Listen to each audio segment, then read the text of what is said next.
Bismillah, Assalamualaikum warahmatullahi wabarakatuh. Kita kembali lagi di pelajaran tematik. Apakah sudah dipersiapkan buku tematik tema 2? Ya, dipersiapkan terlebih dahulu. Hari ini kita akan belajar tematik tema 2 tentang udara bersih bagi kesehatan. Silakan dibuka bukunya halaman 2. Di situ ada sedikit bacaan yang berjudul Dayu dan Ikan Hias. Kalian bisa membacanya terlebih dahulu. Di situ, setelah kalian baca, kita akan belajar tentang peta pikiran. Sebelumnya pasti sudah dijelaskan di kelas 4 tentang peta pikiran. Kita akan belajar kembali tentang peta pikiran. Di halaman 3, di situ sudah ada sebuah peta pikiran. Nah, di situ ada beberapa pertanyaan. Contohnya, apa nama jenis ikan hias yang dipiara? Di mana ikan hias itu dipiara? Nah, pertanyaan-pertanyaan tersebut kalian bisa menjawabnya setelah kalian membaca bacaan yang berjudul Dayu dan Ikan Hias. Nanti kalian isi sendiri di rumah sambil latihan di rumah ya. Tidak perlu dikumpulkan jawabannya. Di tema 2 kita akan belajar tentang pernapasan ya. Baik itu pernapasan hewan dan pernapasan manusia.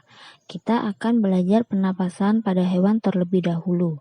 Pernapasan pada hewan sama saja seperti manusia. Jadi mengambil gas oksigen dan membuang karbon dioksida. Kemudian kita akan belajar terlebih dahulu tentang pernapasan pada cacing tanah. Siapa yang pernah tahu bahwa cacing tanah itu selalu basah dan berlendir? Kenapa seperti itu? Nah, karena cacing itu memang dibentuk seperti itu kulitnya, jadi dia itu selalu basah dan berlendir, dan cacing itu suka di tempat yang lembab, di dalam tanah yang lembab. Agar apa? Agar kulitnya atau tubuhnya selalu basah dan berlendir. Karena apa? Karena cacing tanah itu dia itu tidak mempunyai alat pernapasan yang khusus, jadi tidak mempunyai paru-paru atau lain sebagainya. Karena apa? Karena cacing tanah itu bernafas menggunakan atau melalui permukaan kulit. Jadi permukaan kulitnya itu digunakan untuk mengambil oksigen dan membuang karbon dioksida. Kalian bisa melihat gambar yang sudah Bu Nanda tampilkan. Jadi permukaan kulit cacing itu tipis, ada pembuluh darahnya, kemudian nanti oksigennya akan masuk melalui kulitnya, diikat oleh darah, kemudian nanti diedarkan ke seluruh tubuh. Setelah itu, sisa dari pembakaran dari dalam tubuhnya nanti akan dikeluarkan, yaitu yang berupa apa? Gas karbon dioksida. Dan sama juga dikeluarkan juga melalui permukaan kulit ya. Jadi cacing tanah itu bernafasnya menggunakan atau melalui permukaan kulit. Setelah itu kita akan belajar tentang sistem pernapasan pada serangga. Serangga itu apa saja? Banyak ya, ada kupu-kupu, ada lebah, ada jangkrik, ada belalang, macam-macam. Nah, pernapasan pada serangga sama saja seperti manusia ya. Ya, sama seperti cacing juga, menghisap oksigen dan membuang atau melepaskan karbon dioksida. Jadi, kalau pernapasan pada serangga itu berbeda dengan hewan lain. Jadi, dia bernapas menggunakan trakea. Jadi, trakea itu ada di dalam tubuhnya yang berbentuk seperti tabung-tabung yang memiliki percabangan yang banyak di dalam tubuh serangga. Nah, nanti udara atau oksigen yang akan masuk ke dalam tubuh serangga akan masuknya melalui pori-pori kecil di permukaan tubuh serangga yang disebut dengan spirakel. Ya, kalian lihat di gambar yang sudah Bunda tampilkan. Jadi, lubang-lubang kecil atau pori-pori kecil itu adalah tempat masuk udara atau gas oksigen ya. Jadi nanti gas oksigennya masuk melalui spirakel, kemudian nanti pada trakea akan disebarkan udaranya atau gas oksigennya diedarkan ke seluruh tubuh ya. Setelah diedarkan ke seluruh tubuh, nanti gas karbon dioksidanya juga dibuang melalui lubang spirakel. Jadi sama ya, oksigen dan karbon dioksidanya masuk dan keluarnya sama-sama melalui lubang spirakel. Selanjutnya adalah alat dan sistem pernapasan pada ikan. Ikan sama saja, semua makhluk hidup memerlukan oksigen untuk tetap hidup ya. Jadi ikan juga bernafas memerlukan oksigen. Alat pernapasan pada ikan apa? Pernapasan pada ikan apa? Siapa yang pernah tahu? Ya, ikan bernapas menggunakan insang. Insang itu mirip dengan saringan. Jadi, insang itu berbentuk lembaran tipis yang berwarna merah muda dan selalu lembab. Jika kalian melihat ibu kalian sedang membeli ikan, kemudian membawanya ke rumah dan membersihkan ikan tersebut, kalian pasti akan melihat yang namanya insang. Jadi setiap ikan itu mempunyai insang karena alat pernapasan pada ikan adalah insang ya. Jadi insang itu berfungsi untuk menyerap oksigen dan melepaskan karbon dioksida. Di dalam insang terdapat pembuluh darah. Nah, pembuluh darahnya itu yang dapat menyerap oksigen, kemudian melepaskan melepaskan karbon dioksida ya. Bunda mempunyai dua gambar. Yang sebelah kiri adalah sistem pernapasan pada ikan dan yang sebelah kanan adalah gambar aliran air saat ikan bernapas ya. Jadi pada gambar itu di sebelah kiri adalah gambar jika saat ikan memulai pernapasan. Jadi insangnya mengembang ya, membuka dan rongga mulutnya juga mengembang karena menghisap air. Kalau yang sebelah kanan, dia menunjukkan gambarnya itu mulut ikannya menutup. Jadi tutup insangnya juga menutup. Nah, di situ gerakan mulut ikan dan tutup insangnya bersamaan memompa air keluar dari rongga insang ya. Jadi di situ ada yang mengembang, ada yang mengempis ya. Kalau mengembang itu berarti sedang memulai pernapasan, kalau mengempis berarti dia mengeluarkan karbon dioksida dan air. Selanjutnya, alat dan sistem pernapasan pada hewan amfibi. Hewan amfibi itu apa? Hewan yang hidup di darat dan di air. Contohnya katak ya. Jadi kita waktu kelas 4 kita sudah belajar tentang daur hidup hewan katak atau metamorfosis katak ya kan. Jadi sebelum dia menjadi katak, dia menjadi seekor kecebong ya. Jadi kalau pernapasan kecebong dengan katak itu berbeda, meskipun sama-sama nantinya juga menjadi katak ya. Jadi, tapi dia memiliki sistem pernapasan yang berbeda.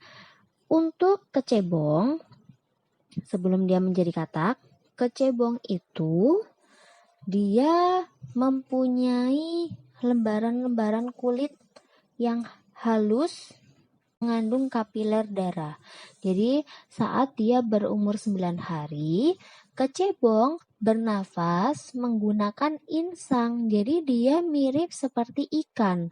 Saat dia menjadi kecebong, dia akan bernapas menggunakan insang. Kemudian kan berganti hari demi hari, insang tersebut lama-lama akan menyusut dan kemudian insang tersebut akan berganti menjadi paru-paru, ya.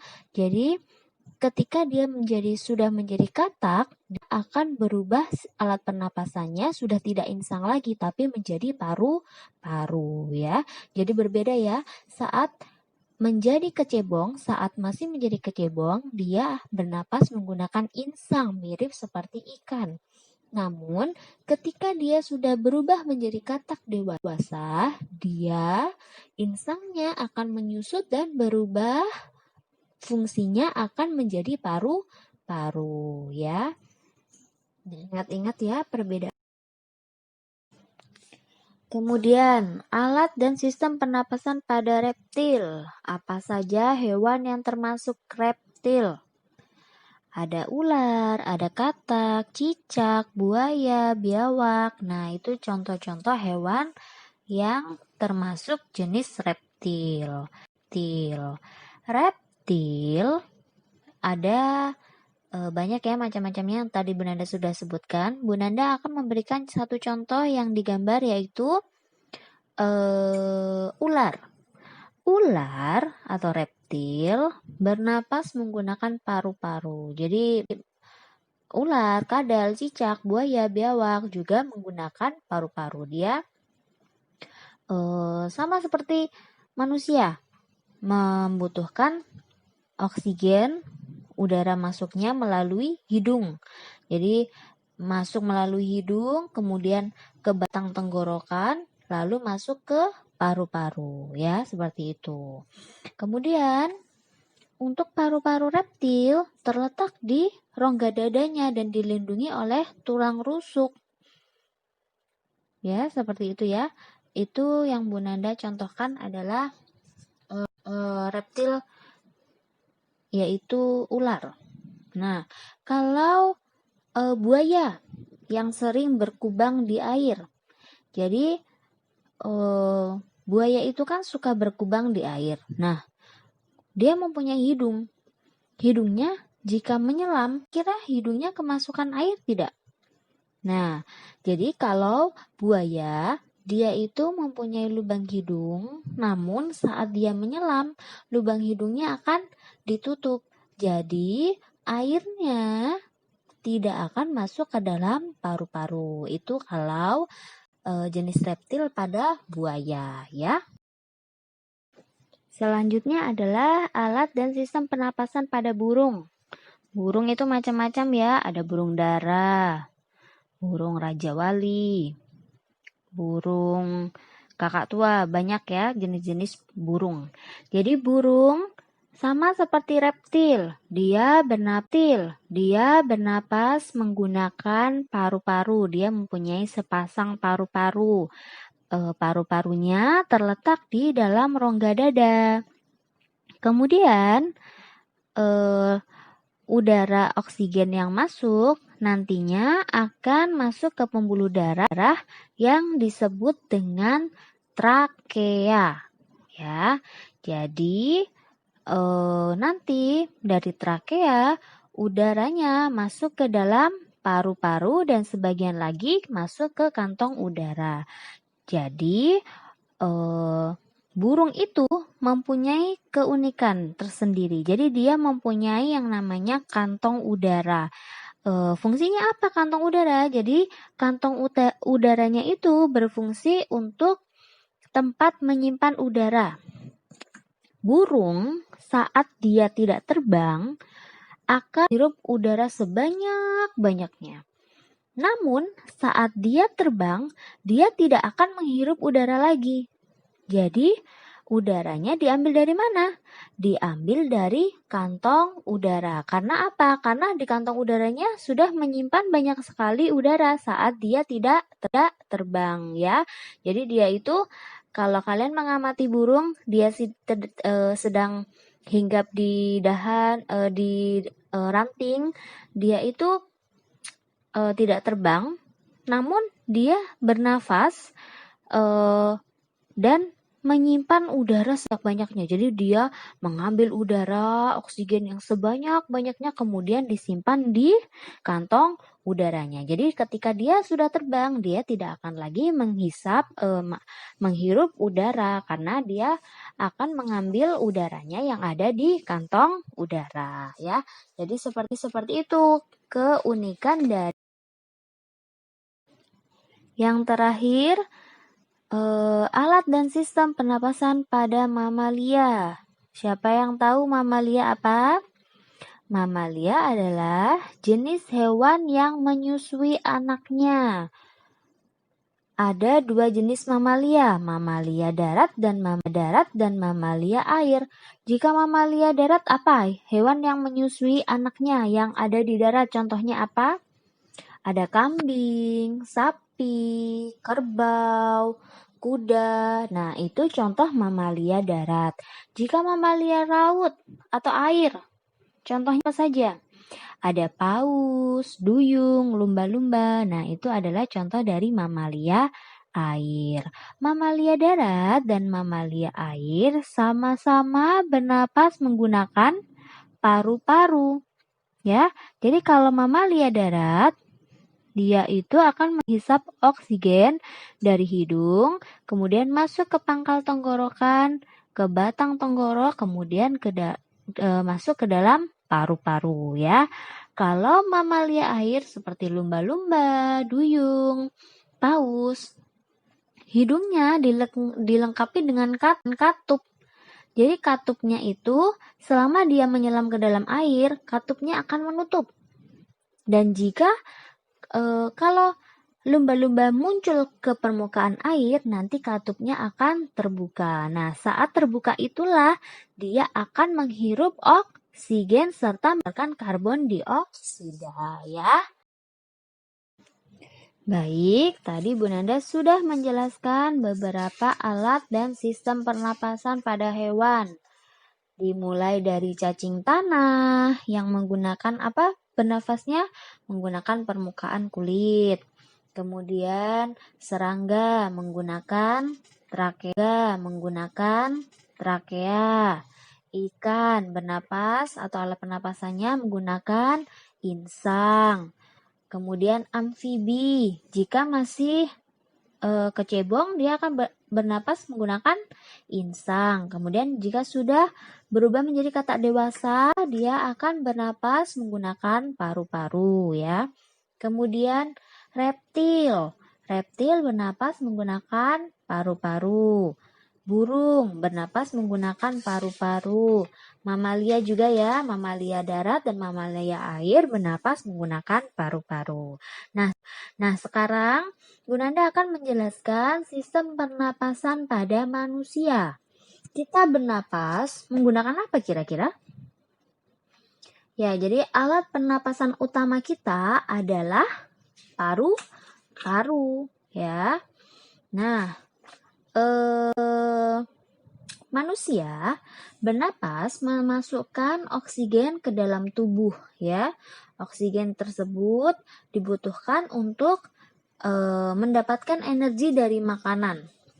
Kemudian energi itu akan menggerakkan semua proses kehidupan pada kita. Nah, coba Bu Nanda sudah memberikan di video gambar organ pernapasan pada manusia. Kalian juga bisa melihat di buku paket halaman 14. Nah, ada bagian-bagian organ pernapasan pada manusia ya. Dimulai dari rongga hidung. Jadi, di dalam rongga hidung itu akan terdapat rambut-rambut pendek dan tebal. Coba kalian raba di dalam hidung kalian berasa apa tidak? Jadi di dalam rongga hidung kalian terdapat rambut-rambut pendek dan tebal. Fungsinya untuk apa? Untuk menyaring dan menangkap kotoran yang masuk bersama udara ya. Jadi bulu-bulu itu yang dapat menyaring kotoran yang masuk ke dalam hidung kalian ya. Kemudian organ yang selanjutnya ada faring. faring itu persimpangan antara saluran pernapasan pada bagian depan dan bagian saluran pencernaan bagian belakang. Kemudian ada lagi laring. Laring itu tepatnya di jakun. Jadi terdapat di bagian belakang faring, ya. Kemudian ada trakea atau batang tenggorokan. Kita juga mempunyai trakea ya, atau batang tenggorokan kita. Batang tenggorokan kita itu akan bergerak dan mendorong keluar debu-debu dan bakteri yang masuk, ya. Kemudian kita juga mempunyai yang namanya bronkus. Bronkus itu percabangan dari trakea. Nah, bronkus itu ada dua, yaitu bronkus kiri dan bronkus kanan. Kemudian ada lagi yang namanya bronkiolus. Bronkiolus itu apa? Percabangan dari bronkus, ya. Kemudian ada alveolus. Alveolus itu ada di dalam paru-paru. Jadi dia tempat terjadinya pertukaran oksigen dan karbon dioksida. Bentuknya alveolus seperti apa? Bentuknya alveolus itu seperti buah anggur. Nanti kalian bisa, kalau penasaran bagaimana bentuk alveolus, kalian bisa melihat di Google bagaimana bentuknya, ya. Jadi seperti buah anggur, ya, kurang lebih seperti itu.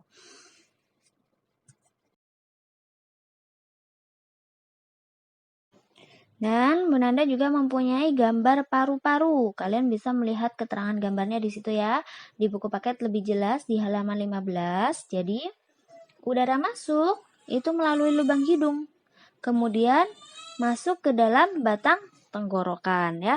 Kemudian nanti di dalam batang tenggorokan lalu turun ke paru-paru, ya. Jadi nanti di dalam paru-paru udara masuk, oksigennya terserap, kemudian sebaliknya gas karbon dioksidanya akan dibuang saat kita menghembuskan nafas, ya. Kurang lebih seperti itu penjelasan dari Bu Nanda. Semoga penjelasan dari Bu Nanda ini dari pernapasan hewan dan pernapasan manusia bisa kalian pahami, ya. Baik, Bu Nanda akhiri untuk pembelajaran 1 dan 2 ini di tema 2. Wassalamualaikum warahmatullahi wabarakatuh.